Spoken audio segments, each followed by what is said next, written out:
Hello, this is Matthew Mead, and in this video I will demonstrate the new Replace Camera function within Axis Camera Station Pro. The Replace Camera function can be used to replace an old device that has failed, or used to upgrade an older camera with a newer model. The Replace Camera function replaces the camera without the need to configure the majority of your settings and preserves your old video recordings. Let's take a look at how this feature works. Here we can see the entrance camera is on a map and is also part of a split view. Both continuous and motion recording has been applied in the recording settings. I will now disconnect the camera and we can see the function in action.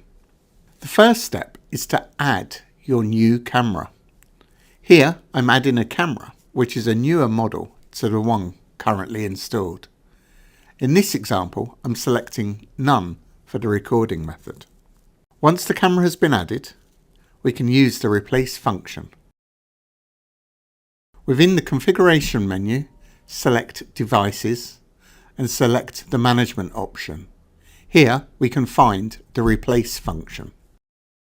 Select the device that has failed or is to be replaced, and then select the new device you have just installed.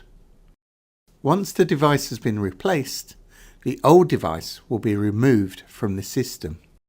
The name of the camera will automatically be configured, as well as the recording settings. If the camera is part of any split views, the views will be updated, and so will the icons on maps.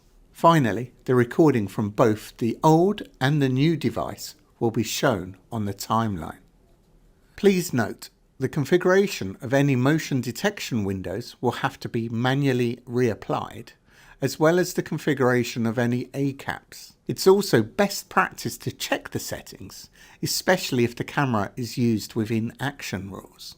Finally, please check the manual for the limitations associated with this feature. I hope you enjoyed this video. Thank you for watching.